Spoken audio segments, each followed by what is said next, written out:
Hello and welcome to episode 47 of Constructing Comics, a podcast building stories one page and one panel at a time.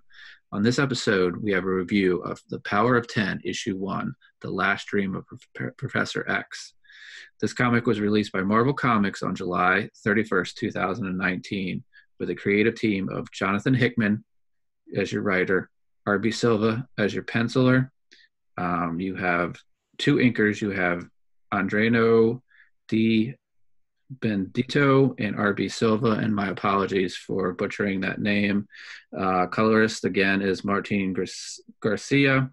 We have letterers of Virtual Calligraphy in Clayton Cowles, editors Annalise Bissa, Cebulski, and Jordan White. This is your spoiler alert for Power of 10 Issue 1, and this is Matt, and I'm joined by my co-host Noah.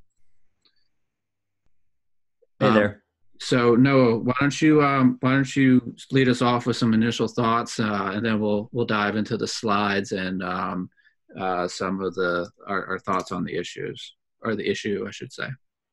Yeah, there are it was a good introductory issue. Like, I feel like there were a lot of more questions raised than anything, but I think the answers in this are just what are the key players going to be and what's the scope of this series. So as long as they let these first two issues of House of X and Powers of X be that, I'm looking forward to what's ahead. Yeah, there was a lot of looks into the future and a lot of a lot more world building in this one, which was interesting. And that world building gave you a glimpse into some things that might be happening in the other books. But at the same time, all opened up some questions. Yeah, and it was it's cool to see it on this level of something across time, and I like how they sort of keep it consistent with X-Men stories across time. You know, like you have the constant themes of something a little cosmic, but most of it's all about life and different life forms interacting with each other, or different forms of like evolution. So you have the artificial intelligence and you have the mutants, of course, but then you have science mixing in with both of them and how they interact. It's cool. Like, Hickman's really playing with all the toys in the sandbox when it comes to X-Men with this series.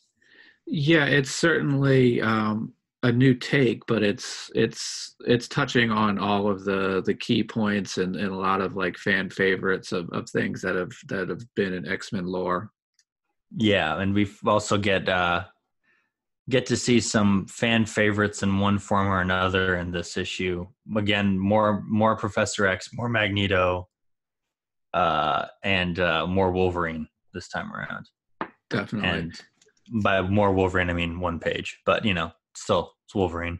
Yeah, but he was drawn more in the Wolverine stature that he should have. He was short and stocky. I mean, last time we saw him in House of X, he was frolicking with kids on the ground, so we weren't able to really see his figure there. But it was just cool to see him drawn that way. Yeah, and I think, do you think by now we have all the key players introduced to this series, or do you think they're going to keep introducing new characters and new players in the plot?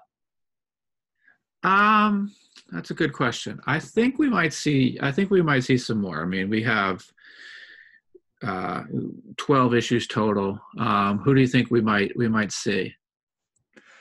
Yeah, I don't know, because they brought up Franklin Richards in the last in Powers of and House of X, like he was going to be a key player in this. In this one, they quoted Rasputin, so he might be in this. Peter Rasputin, Colossus, and then.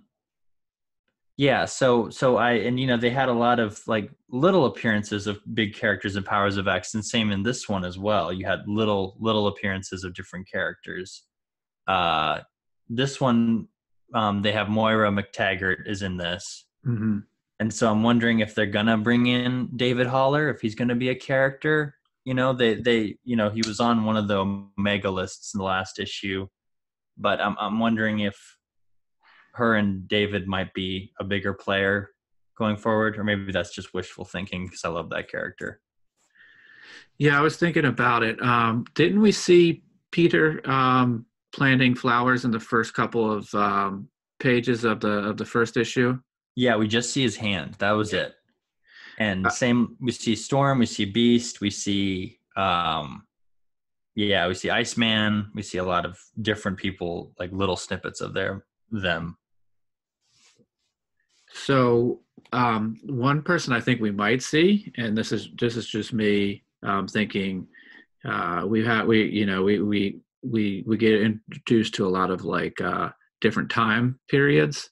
So do you think maybe Cable shows up and is jumping around, putting pieces together, fixing things? Maybe Cable. Maybe Cable, maybe Bishop, having some future players in there because Bishop's from the future also, right? So Yeah. And he's a product of the Sentinels taking over. So yeah, Bishop and Cable, that's a good guess. And also Magic, because the Colossus girl in this issue has Magic's sword. Mm-hmm. So hopefully Magic comes in. Yeah. Yeah, and I'm going to put a vote in, and this is not going to be shocking to you. I'm going to put a Psylocke vote in for her to show up somewhere. And she's British. She's British again, so the British Psylocke. We just saw what was the cover that Jeff DeCall just did for? Was it an X-Men book that he did the Psylocke cover for, or what was that? I think it's a variant for issue 3 of House of X. Okay, so she might be in House of X then.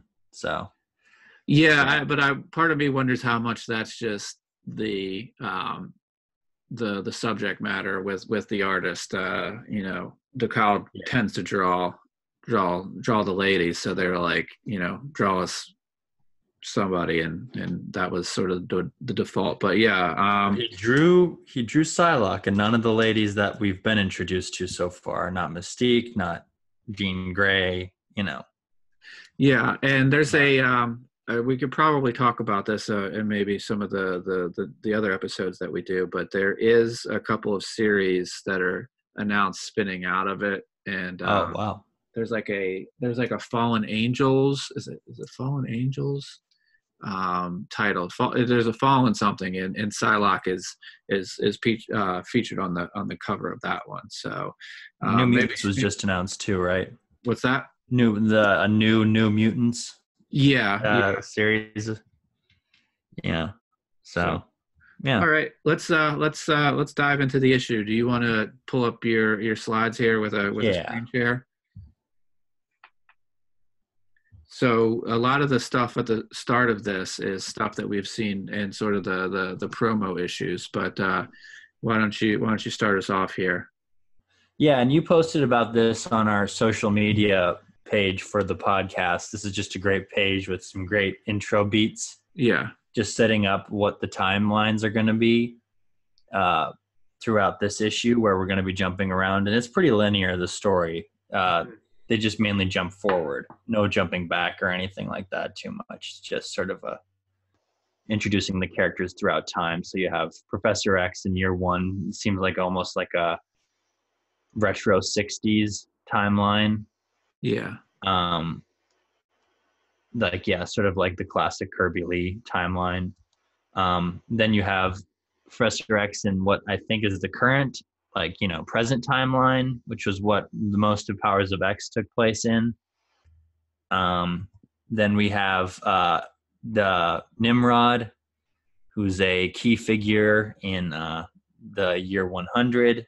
He's an AI, and he's sort of one of the products of these programs that were built to create new mutants and to control new mutants and on, and sort of keep the balance of sort of to elevate mutant kind, but also machine kind at the same time.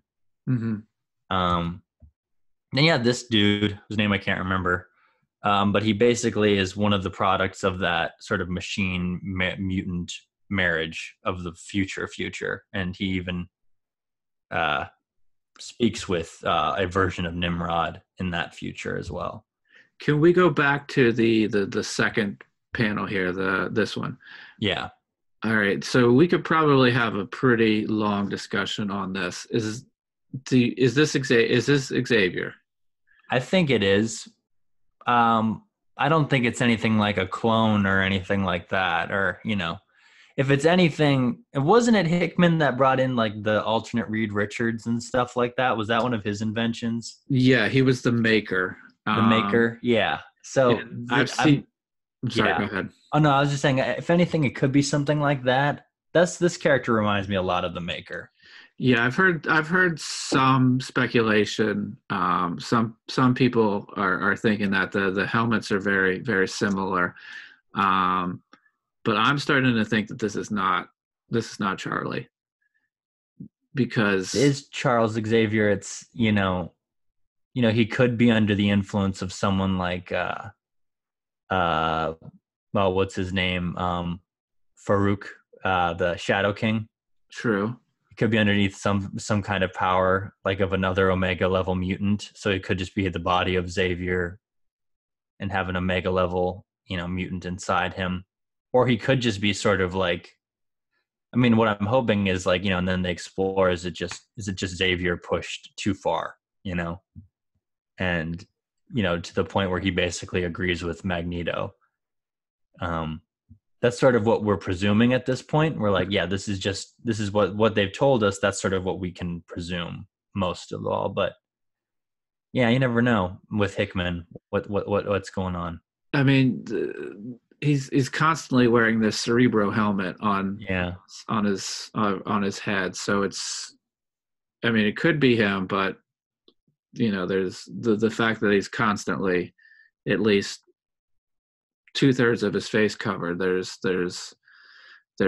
some question there. Yeah, there definitely is some question. Yeah, but I like it. I like this character a lot. I think he's probably the most interesting part of the whole comic, that he's sort of a silent, mysterious character. You're not really clear on his motives. Magneto, you're definitely clear on his motives by the end of the last issue. And he's pretty consistent across the board. He hasn't really changed that much. But in this one, he kind of speaks for the first time, and it's really shocking, Okay. Yeah. Move on to this. I love this panel right here. This is great sort of setup of Xavier at the fair. Mm-hmm. Again, showing maybe more of the timeline. Definitely not our timeline, well into the past. And then this is Moira, right? This is Moira McTaggart right here. Yes, this is. Yeah, but even then, you get some weird stuff with her as well, where she says weird stuff like this, like, I look around at all these people and know it's just a show for those who need one. A distraction from what's really going on, if you will. Mind if I sit? So, I don't know. With Hickman, he's so deliberate with his dialogue, and especially when he is sort of, I don't know if this is esoteric, cynical, that kind of thing. This is a key theme right here that I think we need to remember right here. We're all doubting reality at certain times, and she's basically saying everybody doesn't want to live in reality. And yeah. Yeah, I started to wonder if it was a hint that they were stuck in some sort of simulation or something like that. So yeah, exactly. Well, this is it's a very weird interaction right here. And then of course there's this where she talks about going by the medium's table, and the medium was set up right here. Yeah. And the medium brought up these players, which end up being the people in year 1000 or year 100, I mean. Yes. Interesting stuff, and we'll get into these characters as we go through it, and why they are the way that they are. Mm-hmm. But this is cool. I just like these panels stacked next to each other. There's a lot of cool stacking in this issue. Either it's horizontal or vertical stacking, and just cool beats. Like these right here. I like Xavier's sort of the optimist as always in this. This is sort of typical Xavier. Um, and then this right here where he talks about having the most wonderful dream. Again, like, is any of this real? And then now he's bringing up dreams, of course. And dreaming of a better world, which is what House of X was all about, was sort of the better world. And I really love just the simplicity of these beats on this page right here. This is the only whole page I have in these slides. I just really love it. I just like how using color changes as sort of a dramatic emphasis on certain things. And then, he reads her mind, and we're not so sure as to what he sees in her mind at that moment. Yeah, this one is very similar in structure to the year 0, the year 10, the year 100. I mean, we do have 5 panels here, but it's the symmetry of all of the faces, the same size panels for the same sort of time you would spend on the panel, the same sort of length of the beat. So it's pretty good, and I agree with you. The colors. The switch in color on the last panel shows again that something has changed, something is off. Yeah, I like the choice of secondary colors rather than going with something like on the last panel where something is red or something like that, and then you can automatically interpret it as like it's something bad or something like that. But they go for something more neutral, like a violet, and it's really great, and it fits in with this palette of the yellow and the sort of teal, turquoise green. It's sort of it's great to see sort of this thing where it's like purple. You get different emotions than you would from something more primary like red or blue or anything like that. It sort of makes this sort of gray, and again, the colors being neutral. There's more interpretation left up to there. And I don't know much about color theory, but I know that these are neutral colors. And so, neutral meaning like we're not totally giving too much away right here. And I love this panel right here. It's just simple. I love how it's the intro to X-Men Year 10, but like the color scheme and the lighting choice, it really, if you've read House of X, where this is and when this is. I really love this panel right here, and it sets up kind of where we left off from the last issue with Mystique. And her getting back into the area to see who she was sort of sent to damage control, who sent her to damage control to get whatever information she needed. Yeah, she and Toad are the ones that make it back, and we talked about it before. That leads to Sabretooth being trapped, and we spent a lot of time discussing the conversation between Cyclops and the Fantastic Four, but this is sort of them coming back from that event in the first issue. Yeah, and I love these panels. Again, very well matched with the first issue with this really nice complex backgrounds and stuff. There's great motifs throughout this issue with these circles in the background, these sort of Kirby dots of sorts, and that's across time, which is also interesting. In every timeline, there are these circles in the background. Yeah, and I like the fact that Toad is sort of like the IT expert, and because he's so many times in the past he's been sort of relegated to, just sort of like for lack of a better term, like a lackey, just sort of doing dirty work. And here he's a valuable member of this team. Yeah. And they make that clear. Just sort of like, I know, these little beats right here. This is the handoff right here with Mystique giving Magneto the thumb drive. Then this is where it gets weird because, we were like, yeah, of course Magneto would send her to steal something. But then, no, it was Xavier who sent it. In cahoots with Mysterio. Not Mysterio, I'm sorry, Magneto. Yeah. Yeah. And Raven is being a little hesitant to give it to them because she wants some kind of compensation. But then Xavier just takes it with his telekinesis. I like this panel, really. I like how it just sort of floats in space, but Yeah. it emphasizes, again, something important. I just sort of like how this just sort of emphasizes it, and it's great. Yeah, it's just putting the emphasis on the person, in this case Raven, who's just had this item taken away from her. So those are the only two things there. So it's just sort of like, this is what's important. This is here, and you sort of get like you sort of like pause on it for a moment. Yeah. And that's the only thing you focus on, because there's nothing else to focus on. There's no background, so it's pretty cool. Yeah, and this book is sort of great with the establishing of patterns. Like we talked about earlier with the page with the beats right here. We get a good rhythm going, and then the rhythm breaks just because the color changes in the background, or Xavier's positions change, and then you can have these beautiful detailed backgrounds and everything, and something like this is important because the details drop out. It just focuses in on these two objects. Yeah. Yeah. Pattern breaking is always just sort of really great to see in comics to emphasize an important thing. Yeah, this is a very sinister, menacing moment with Xavier. Again, getting kind of cynical about the world. Not in a very superhero way. Yeah, and this I know I said earlier that I wasn't sure that this was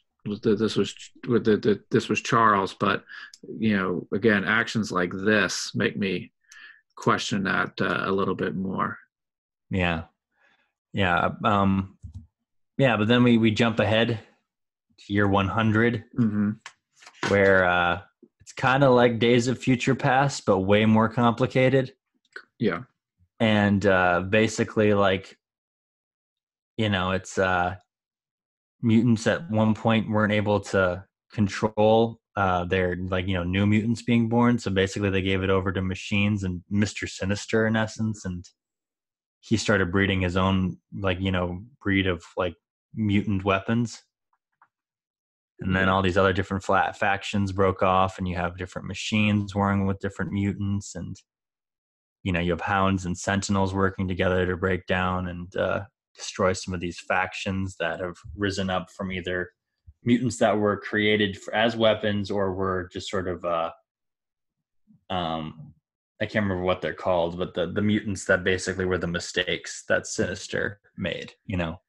Yeah, I think they're referenced in one of the infographs that Yeah. might be coming up. But yeah, this is all sort of classic X-Men, glimpses into the future, apocalyptic future, things going bad, things going even worse for the mutants. So this is all stuff that we've seen before, but also with an interesting new take on it.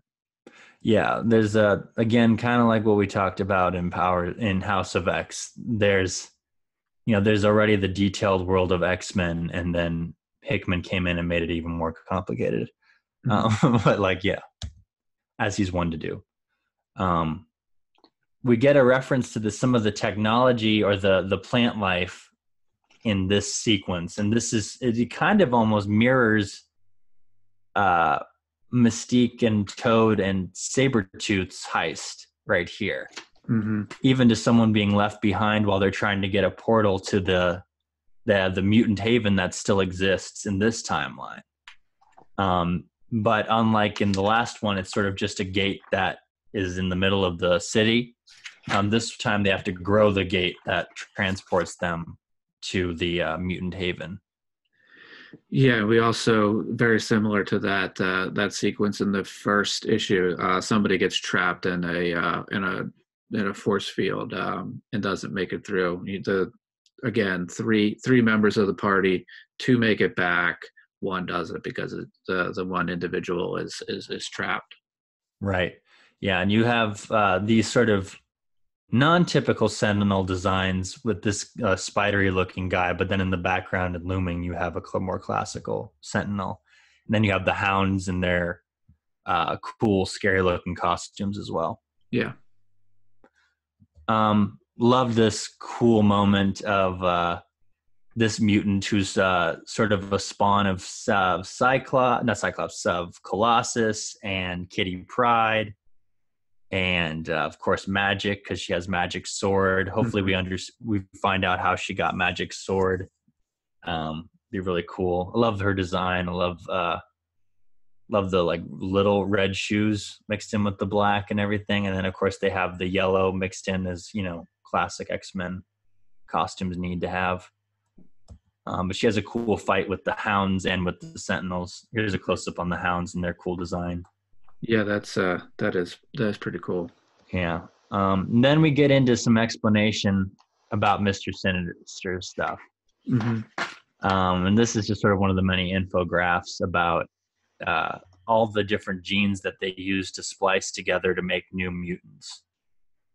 And, when basically there are the times where the mutants are successfully bred, and then there are the times where they breed some mutants with new superhuman powers that weren't predicted in the gene splicing. And so those are the two kinds of mutants that are at play. They're the Chimera, and I can't remember the other names of the other kind of mutants. Let's see. Yeah, I was trying to look and find them, but I'm not able to. Let's see. Looks like we had 3 generations of chimeras.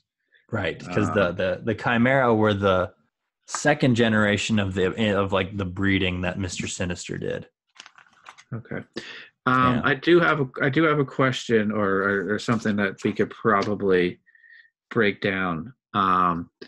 I'm confused by the graph all the way here on the right, which is Laura, which X23.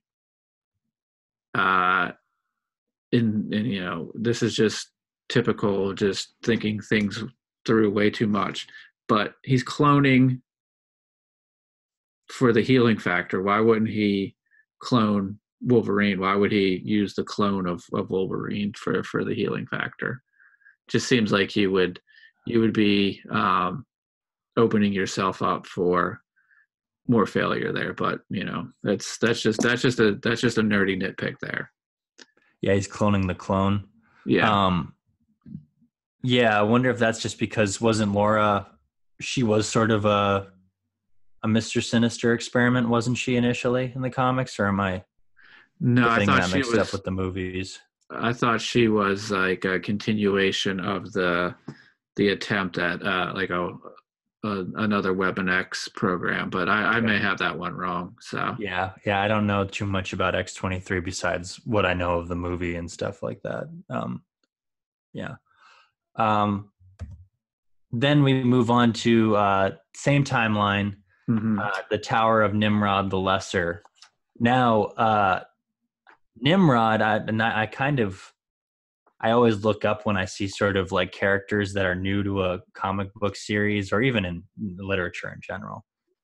Nimrod is a biblical name and stuff like that. So like immediately I was like, okay, I need to look up this because that's got to have some kind of thematic, insight into the character and stuff like that. Nimrod in the Bible was a king of sorts in the line of Noah.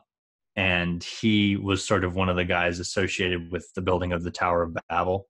Okay. Which in the Bible, the humanity wanted to build a tower so that they could reach God.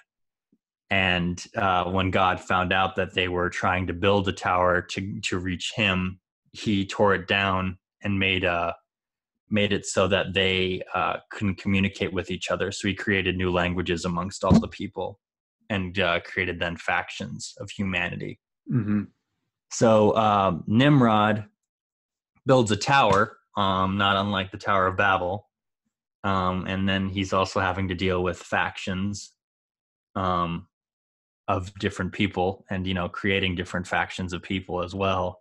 through his actions. So there's some insight into there. And then later on, we'll see this tower swallowed up in the year 1000, basically just to show how his sort of maybe his lofty goals were sort of fallen short just by time, and other things coming into play.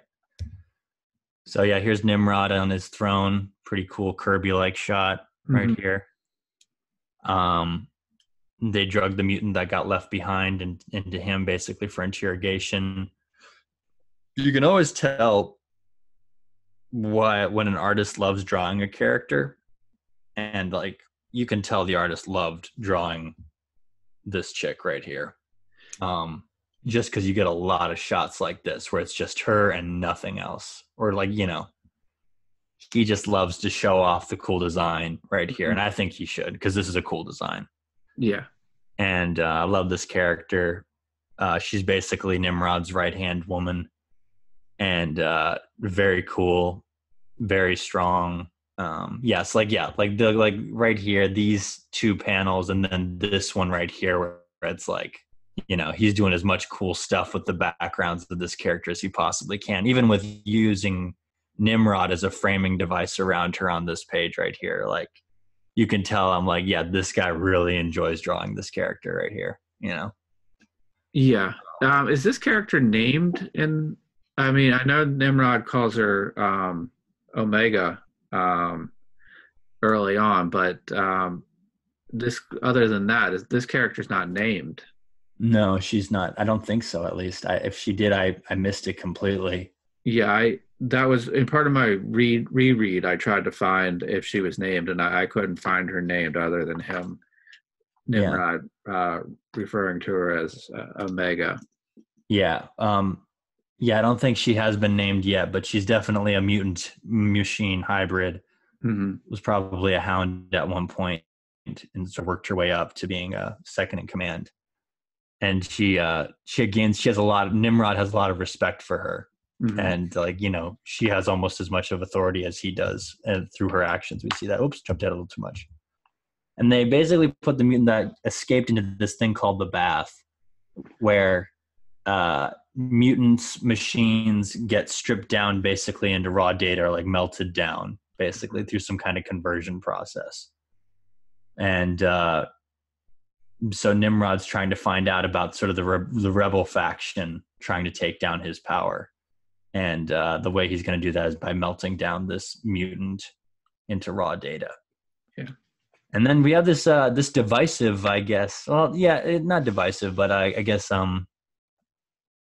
gimmicky, I guess you could say, way of showing that they're going through a portal, and it's basically just them walking upside down to show that they're not obeying the laws of time and space, I guess. Yeah. Effective, I don't know. It's there. Yeah, like I never really I wasn't like, oh wow, they did that. Yeah, it was the comic. It's the first page or first panel of a page too, so it does sort of slow you down for a moment. Okay. So maybe it's just sort of after all of that, that action that we just saw with the mutant going into the bath to be broken down, and maybe it's just a function of, hey, we just did all of that. That was all a lot of like sinister villain talk. Let's just take a moment to slow things down for a second as we transition. So maybe that was the thinking there. Maybe, yeah, maybe that, and in that case, then it did make me slow down. So it was very effective. Yeah, and the next two panels after the one you showed, they're still sort of they're still upside down. There's two more dialogue panels where they're upside down. Now I will admit, at first I thought it was a printing error.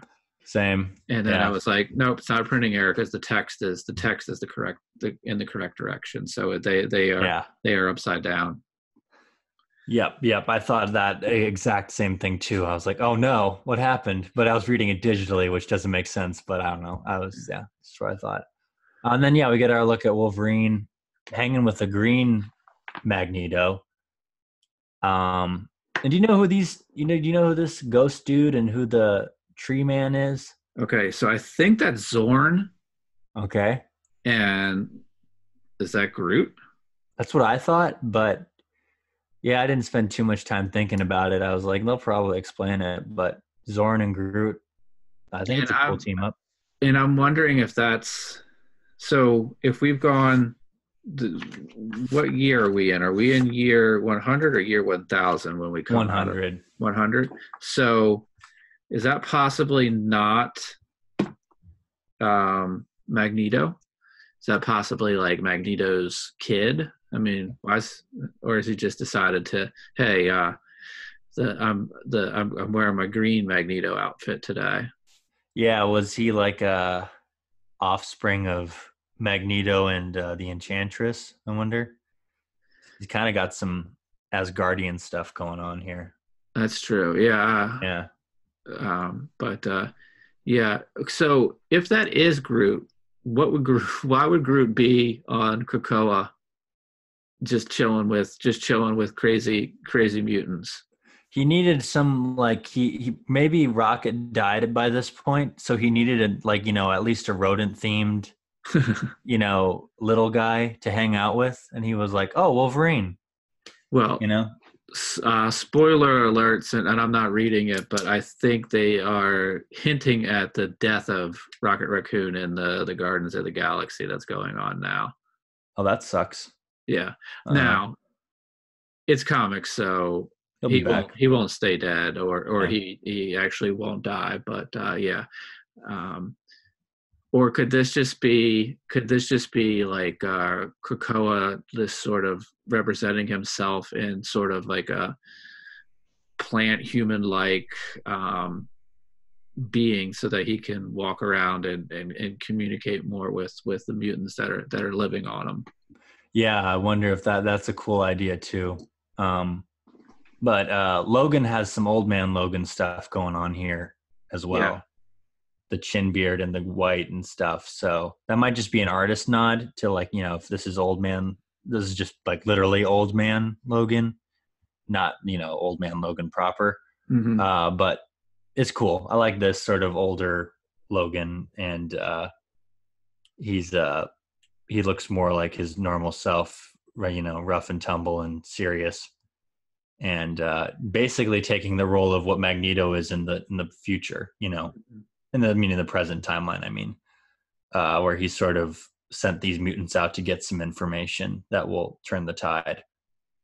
Yeah. And so here at this this panel that you're showing here, the one that's the close up on Wolverine's face, he does say, all right, follow me, the old man's waiting. And we don't know which old man he's talking about. So yeah. hopefully we find out. But it's too obvious that he would be talking about Charles Xavier. So who else could he be talking about? Could be talking about I think old man, maybe. Trying to think of other immortal X-Men characters. It could be Xavier in one form or another, Yeah. It could be a brain in a jar. He could also be talking about Reed Richards, because at one point Reed was a brain in a jar. I think in like Spider-Girl or something like that, when they jumped ahead into the future. Oh. So it could be Reed Richards. Could also be Colossus, I guess, maybe. I think if it yeah. Well, it'd be hilarious if they want to go the immortal route. It'd be hilarious if it was Wade. Yeah. If it was Deadpool who all of a sudden decided to become the head of the X-Men, that would be amazing. I'm going to go out on a limb and say that in this well thought out Jonathan Hickman book that we don't get Deadpool as the leader of the X-Men cracking wise. That would be amazing, man. I'm going to write that story someday. Yeah. The House of X spinoff. House of X spinoff where Yeah, basically it was Deadpool all along. So before we move on, that brings up a thought I had. So I've been thinking a lot about the flowers of Krakoa that we were introduced to in the first one. Now, do you think we're going to see how other Marvel heroes interact with these pharmaceuticals? So obviously, to me, the first thing I was thinking was there's one that adds 5 years to your life. If you were Peter Parker, wouldn't you be swinging over to Krakoa to get some of that for Aunt May? Yeah. So, like, I wonder if we'll get to see some of that stuff. Yeah, and the mental part, curing the mental part, like that could be something Bruce Banner would be interested in, because that's sort of something that they sort of associate Hulk with, is that he's sort of maybe more mentally based than anything. All right, and so while we're doing the possibilities, I'm staking my claim right now. So to all the Marvel executives who are listening to this podcast, I want to write the Moon Knight one where he gets the flowers from Krakoa that cures mental health, and he's not Moon Knight. Like he realizes that he can't Moon Knight without the multiple personalities, so he stops taking he has a period of time where he does well, he's adjusting, and then he realizes he needs to go back, so he stops taking them. So I'm staking my claim to the Moon Knight House of X spinoff. You'll have to put this podcast in a letter and mail it to yourself. Yeah, so you can have the copyright on that. Yeah, but I'd read that story. And then, okay, we jump to the year 1000, where we get this little blue man. And he's wearing the Cerebro helmet. Yes. At first. And then this is little Nimrod right here. Basically, like, all the, the best laid plans that he had have been sort of swallowed up by time and other things, like other parts of evolution. Like, here's his tower right now. It's sort of like been consumed by the city. Yeah, it's no longer the largest item on the skyline. Yeah. And then also something I just noticed. So there's this dome right here, right? And then if we go back, all the way back, giving seizures to people, look at that right there. Yeah. Yeah. And so, does this mean Krakoa and the real world have sort of like merged, Is, what we think is Krakoa, as it's sort of like, spread across the whole planet, and the whole Earth has become sort of Krakoa? That's interesting. I don't know. Or as, this is, I don't know, just something to think about, I guess. But that's the last panel I have on here, I think. Yeah. So it we see sort of we sort of go into that dome on the next page, and we see some sort of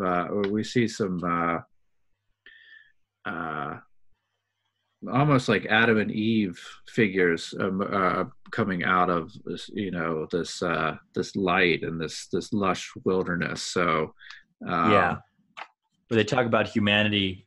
They've sort of recreated Homo sapiens, or preserved them, and like they say in the panel that I'm showing right now. But they're afraid of Homo sapiens interfering with the sort of established order that they've like taken 1,000 years to establish. So is that a hint towards maybe the sort of the Homo sapien representation that we got in the first issue, with all that, the agencies, making their own doomsday, their own doomsday organization? Are they going to be the heroes, or sort of the ones that interfere with the plans of mutants? Yeah, this was definitely in all senses the issue where they open up a lot more questions to set up for issues to come. So it should be interesting to see what comes next. Nice thing about this though is that I'm not forgetting between issues like I would in Doomsday Clock. I'm just thinking if this was a monthly book, how awful this would be, you know? I'm really glad that it's all sort of consecutively coming out week by week. So Yeah, it's certainly frustrated. the momentum is like, every Wednesday you're being hit with a new installment. So the momentum is it makes it feel like an event. Yeah, it's a good event too. Again, like maybe what I thought they were trying to do with Doomsday Clock, but never were able to. All right. Do you have anything else, or you want to close this out? I feel like we did a good run through of this. Yeah, I think this is good. It's sort of interesting, all the biblical references in this, and again, but it fits with X-Men, because there's always that religion and science aspect of everything, and even we talked, I guess, in the first issue of Powers of X, they talked about, last words were of Magneto were saying they're new gods now, basically equating mutants with godhood, So there's this interesting religious aspect, and we know with Hickman, whenever he gets on a religion kick, he's usually got something cool to say. Yeah. Whether it's Pax Romano or Black Monday or something like that, Yeah, and even in East of West, there's there's like there's temples and there's messages and sort of like scripture that people refer to. So there's a little bit of that in East of West as well. Yeah, so this is typical for X-Men and typical for Hickman, which just makes this series all the more perfect for him to be writing. Yeah.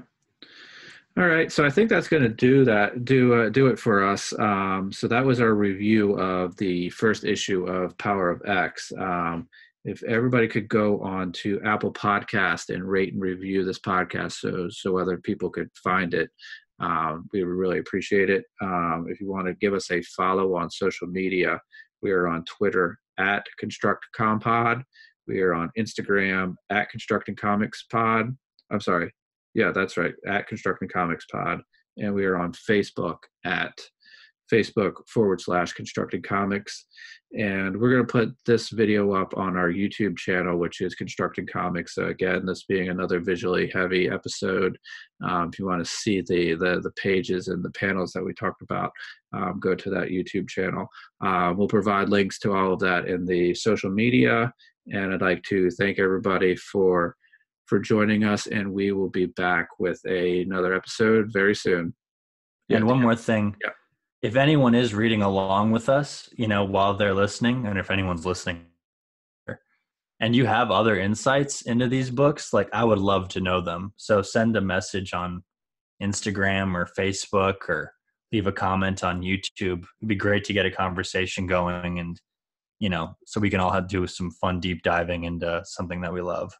So yeah, that'd be awesome. That would be really cool. And then like once we get to the end, maybe we could go back and say, so-and-so was right when they predicted, 6 weeks ago that this was what's going to happen. We could do that. So that would be pretty cool. I agree. It would be great. Yeah. And I love that we're going through this issue by issue. We'll have 12 episodes of each one by the end, and love to get a following going there. Yeah, that's a great point. Thanks for bringing that up.